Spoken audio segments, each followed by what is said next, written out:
What's the deal, baby? You already know it is. The big boss hog, boss dog, K-Poke through the dope. Hit the Texas box. What's good with y'all boys, man? We out here on the way to get a chop. You know what I'm saying? Got to look good for the wife. You know what I'm saying? If you ain't all y'all youngsters or old schools who ain't got no lady, you know what I mean? You're looking for one or you get one, man. It's best that you stay groomed up, man, so she can have something good to look at. I know a lot of us dudes, we like, man, I got her now. Shit, I ain't got to, you know what I mean? I got her now, man. Still get your little cut or, you know, whatever you do, retwist or whatever, you know what I'm saying? But give your lady something good to look at, you know what I'm talking about? But we talking boxing today. We talking about Devin Haney versus Kambosos 2. They're supposed to fight October 15th in Australia, which I don't understand why they fighting in Australia. If I was Devin, I'd make that boy fight over here, but you know, that just shows the true grit of Devin. Devin said, shit, I'll go back over there and whoop you again. So let's talk about it. We're also going to talk about some stuff Kambosos said that I didn't like, but, you know, we're gonna talk about that. So, Devin Haney versus Kambosos 2. What does Devin Haney got to do to win this fight? Devin Haney got to do what he did in the first fight. And I'm not saying verbatim, I'm saying use that jab. Y'all know me. The jab is the most important punch in boxing, right? So he has to use that jab. Kambosos is a rhythm fighter, right? Kambosos, you know, he's like he's a rhythm fighter. He's not a guy who could just box. You know what I mean? Not saying he's not a skillful fighter, but he has to get in rhythm, which every fighter has a rhythm, you know what I mean? But some fighters can fight off rhythm, if that makes sense. If I'm making sense, if I'm explaining it correctly. But yeah, Devin got to use that jab. Okay, Devin has to be the master of distance. And what I mean is he cannot let Kambosos get in his wheelhouse. He got to keep Kambosos, you know, I say mid-range, you know, because I think Devin will have a lot of success. He had a lot of success in the first fight of fighting from outside to mid-range. I think if he's able to master that and do that again in the second fight, I feel like he'll have a lot of success. He got to turn Kambosos too. You know what I mean? So what I mean by turning him is he got to use the jab, double up on the jab, throw it two, and when Kambosos come on his two, roll and circle out at an angle. You know what I mean? But don't be predictable. You know what I mean? Don't telegraph his punches. I feel like if he do that, you know, which Devin can, he has the skills and the ability to do that. I think Devin will win again by unanimous decision. I don't see a stoppage. Like I said in previous videos about Devin Haney, I think that his power will be shown at other weight classes at 140, 147. That's my opinion. A lot of people feel like, oh, you know, he ain't knocking these dudes at 135. Well, some fighters,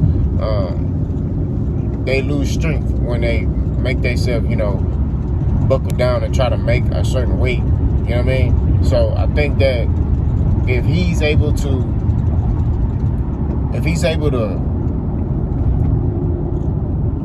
you know, later on when he go to 140, 147, he's able to put on that weight, I feel like he may be able to get some stoppages at the high weight classes. But like I said, I feel like Devin Haney, if he's able to do those things that I explained, he'll be able to win this fight. Now Kambosos, what Kambosos has to do to win this fight, I feel like Kambosos got to fight Devin Haney. You know what I mean? What I mean by that is he got to make this like a brawl. He got to keep Devin Haney on the ropes. He got to keep Devin Haney on the corner. He got to keep backing Devin Haney up. You know what I mean? He got to invest in Devin Haney's body because Devin Haney can move. So if you're able to get him tired, you know, and we've seen Devin Haney hurt before. So if he's able to outwork Devin Haney, you know, and set up an overhand right, he might be able to land it. He might be able to land it. You know what I mean? If he can land that overhand right, I could see him hurting Devin Haney. Maybe getting a TKO stoppage or just hurting Devin Haney to the point where Devin Haney is tired. And then he can win by a decision. You know what I mean? Now, granted, it all depends on the conditioning of Kambosos, but I feel like Kambosos cannot sit there and try to box Devin Haney. You can't try to outbox a boxer. That's like, especially a boxer that's better than you, if that makes sense. You have to, like, the problem with that is this. Canelo made that mistake against Floyd, right? He tried to outbox Floyd, and Floyd beat the doors off of that boy. What Kambosos got to do is he got to come forward. He got to say, F it, I'm coming to fight.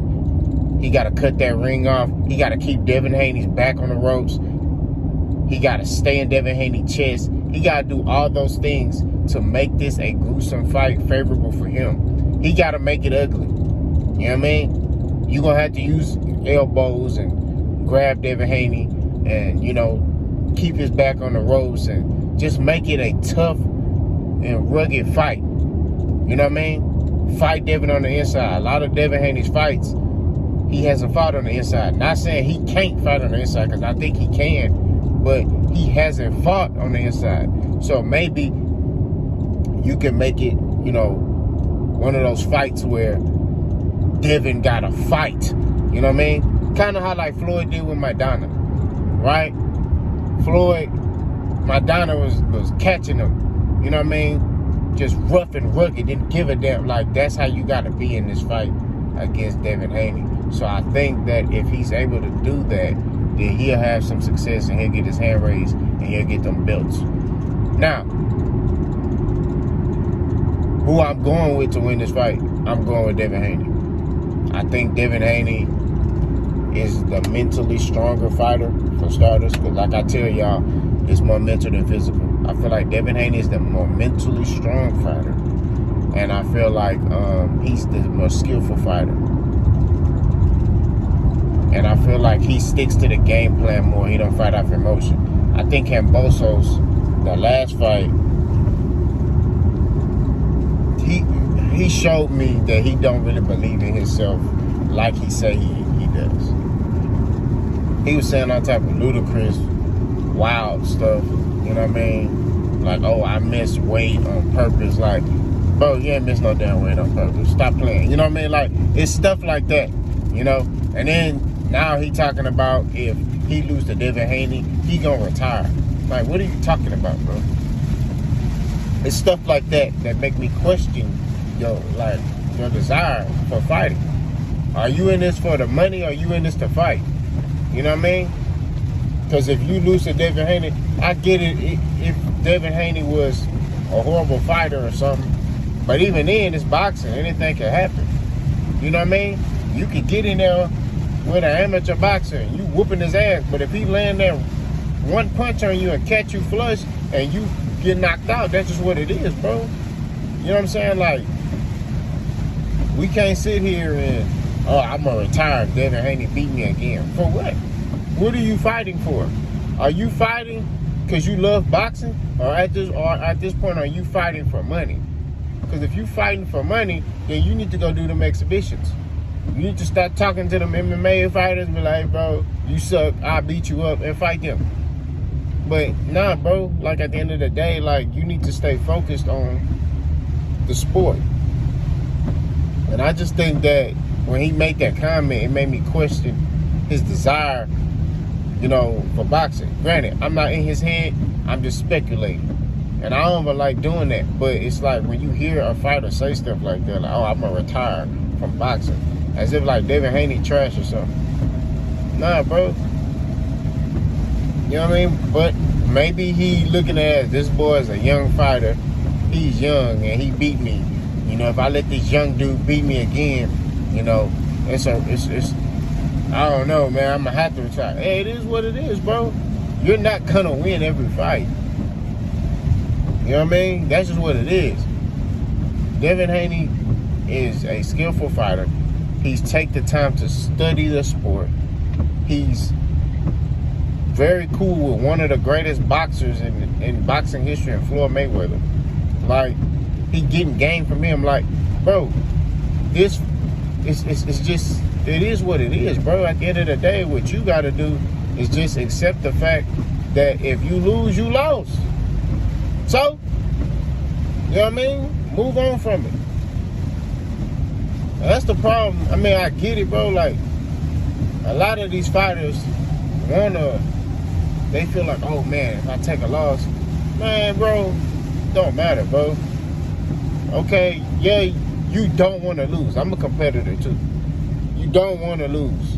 You don't want to lose at nothing. I get it. You know what I mean? But at the end of the day, it happens, right? So you just gonna derail your whole career because you lost again to the same dude? Like, come on, man. It's still big fights out there for you. You know what I'm saying? Like, that's what it is. It's still big fights.